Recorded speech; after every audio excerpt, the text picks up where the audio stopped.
The trainee system of K-pop that's slowly being adopted in other countries, especially in Asia, is actually one of the most criticized aspects of Eastern pop music. These are often referred to as an assembly line, molding and shaping kids to become dolls and puppets and not really artists. While there are management companies that are, in fact, forcing idols to be a personification of perfection, there are also companies that are there to truly help those that have the talent and will to pursue music as a living. And HYBE's series on their training and development department actually shines a light on this much maligned process, unraveling not just the strategic thinking but also the grit involved in developing musical groups. Most importantly, it shows the discipline behind the passion and the family behind the business that, just like what RM said, serves as the roots that hold artists in place as they blossom into maturity. So here are 10 things HYBE's Training and Development Series reveals about K-pop that the West should know about.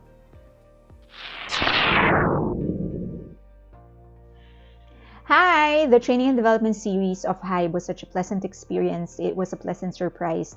There's a lot to be unpacked. You know me, I like understanding the processes, getting to know the people behind it, how things evolve and stuff like that. And that's exactly what they showed here in the Training and Development Series. And each episode is about, I think, 5 minutes, and there's like 5 or 6 episodes, so it's not going to take a lot of your time. I hope that you get to watch it as well, especially if you're interested in how they train the artists, the idols, and stuff. Okay, so if you do end up liking this video, please give it a thumbs up. Of course, subscribe and hit that notification button so that you don't miss a single episode, and share the video if you can. Okay.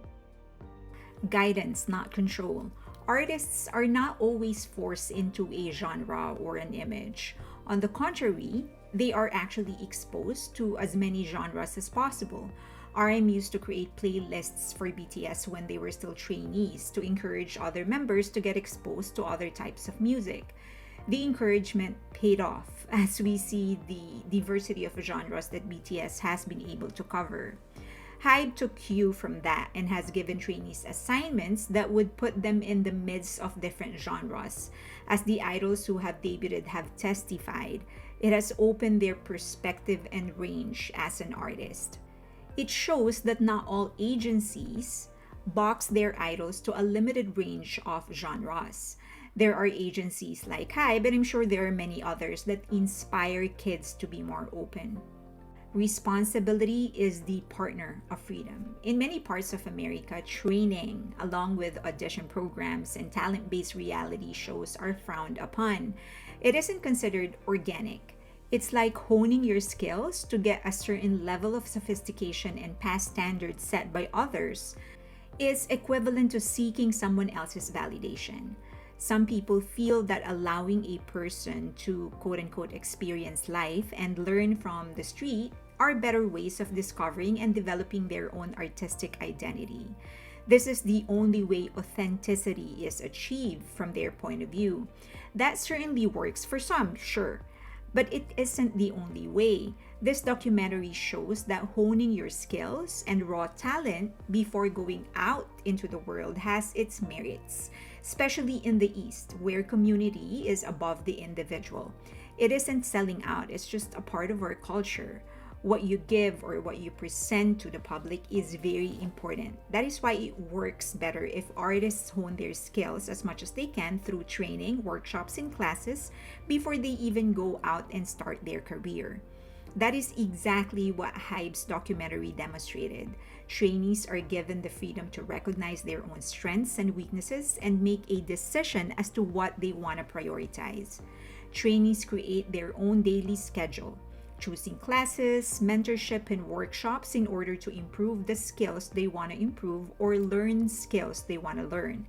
They are asked to choreograph routines, write songs, rap, and even come up with their own concepts for their own shoots. Like any other Korean management company, HYBE has regular evaluation, and those with skills that are deemed fitting and appropriate for the group they are preparing are eventually chosen to debut. Yes, some trainees, even though they are good, may not debut because they don't fit the concept of the group. but the skills that they have learned will be theirs forever and they can use it if they want to decide to continue or move on. Two things you can teach: natural talent and hard work. Several of the trainers mentioned some trainees who they consider to be naturally skilled. Some of that would be Yeonjun of TXT, Nikki of N-Hyphen, and Yoonjin of Les Seraphim, and of course Jimin of BTS. While they mentioned the natural skills of the trainees, there was a special emphasis on something: the natural grit of the trainee. One of the trainers said that Yoonjin of Les Seraphim was already a good singer and a good vocalist, but she also has the natural drive to make music.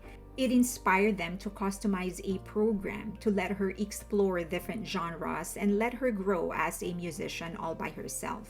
Another trainer actually mentioned Jimin. She said that they wanted Jimin to learn different moves to prepare him for their debut, but they were shocked at the amount of work Jimin himself puts himself through, to the point that they feel like he was very harsh on himself. The point is clear. It's important that they already have the skill to begin with, but without the natural drive towards excellence, they can't do anything. You can't train people to work hard. You can't train people to have the grit inside of them. Whether they gain experience through underground gigs or through busking or by mentorship, excellence will not be achieved if you don't work for it. Love for music is where it begins. In the recently aired BTS documentary in Disney, Bang Chi-hyuk reminded BTS that they all wanted to pursue this career because of their love for music. He wanted them to rest in order to recharge. In the training and development documentary of HYBE, they also emphasize the care for the trainees' mental health. And it's interesting because they admitted this is something they can't teach either. They can provide you with the faculties and resources to take care of your mental health and to keep yourself motivated. But they cannot teach you how to keep on rediscovering music to keep the fire burning. They can't make you love music. This is further proof that not everyone in K-pop is a doll or a puppet moving at the command of the agency, because there are naturally some things you can't force. The advantage of going through training like this is that it gives idols the opportunity to recognize who they are and the place of music in their life. Even better, they have a support system with them.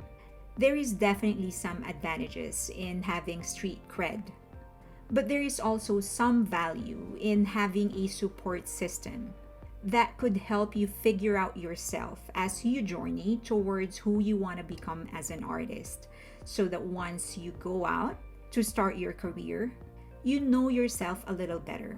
And more importantly, you also know that you have a very strong family behind you. Driving people you love to excellence. Try putting yourself in the position of the trainers. I remember watching this show in Korea, Return of Superman. Lee Dong-guk is one of the best South Korean soccer player. It's football in Asia. And he participated in that show. One of his kids decided to pursue tennis, professional tennis. In one episode, his daughter cried after losing a practice match against him.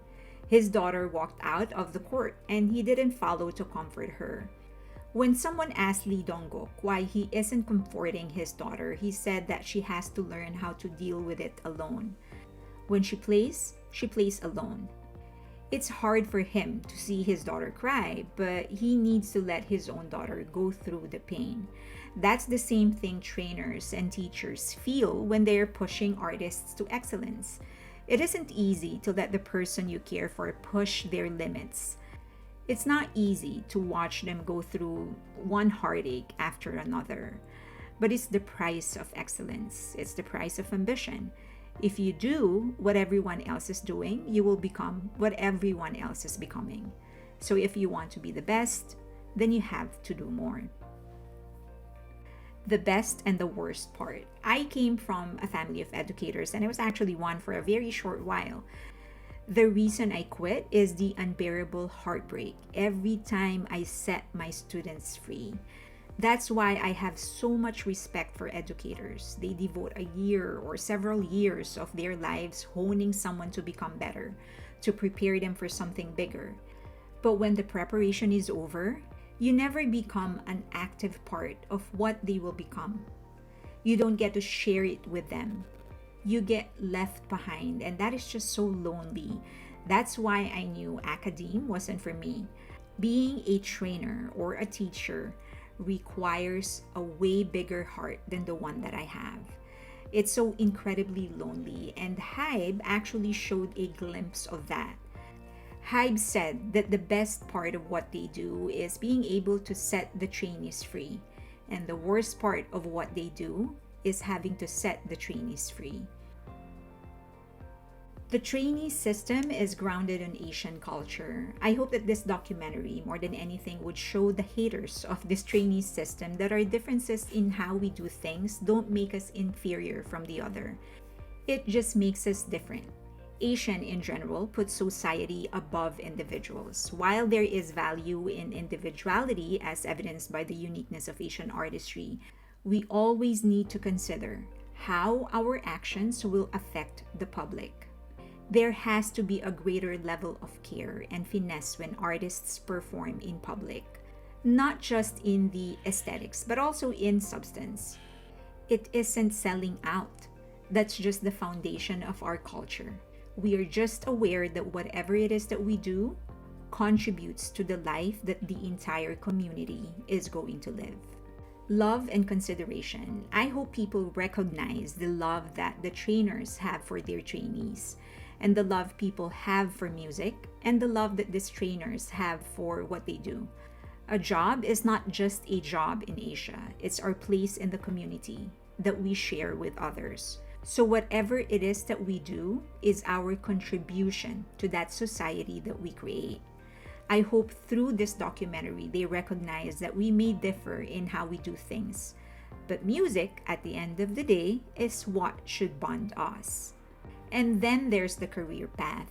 For the fans watching that may want to get involved in the industry but don't want to be an idol, this is a good series to watch as it demonstrates the different career opportunities within the system itself. The Training and Development Department of HYBE has singers, dancers, musicians, psychologists, and others. That means fundamentally, you can do something that you love or like and still be a part of the world that you admire. Just remember, it's not easy. Speaking from experience, it isn't easy to watch people that you helped and cared for to walk away and watch them succeed from a distance. It requires a big heart. But if you have it, this is a chance for you to become a part of the world that you enjoy. And my last point is more like a question. I'm wondering how much of what they're doing right now is actually a learning from BTS. They hinted a little bit. They said that the playlisting actually came from RM and others, but their BTS becoming their very first successful homegrown group. They did have 2AM, but that was a loan from JYP. So BTS is basically their first homegrown successful group, and they have become so big. So I'm wondering how much of what they've actually learned from BTS is being applied right now. Then the other aspect of it, which I actually touched on a little bit in the video, is that there isn't much you can do if you don't have the right person with you. It's not about the talent. There's a lot of people who are talented, but it's about the attitude towards excellence. If you find the right person to train, not just in terms of talent, but also in terms of attitude, then you hit jackpot. And that's I think where that's what's going to make a difference in an agency. If you find the right group, if you find the right people, and those people come together in one group the way BTS did, then you'll hit jackpot. So it's really an eye-opener for me. It's not just about the training. It's not about just molding these people to fit a certain narrative or fit a certain image. It's really about finding the right person, not just in terms of talent, but also in terms of their attitude towards work. Okay, I hope you like that, and I hope that you get to watch. If you haven't already, I hope you can watch the series. It's really, really insightful. And I do encourage a lot of people to think about it if you really enjoy K-pop or pop in general, especially if it's starting to happen in your country. This is going to provide you some option. Maybe you can still continue studying whatever it is that you're studying, especially if you're good at it.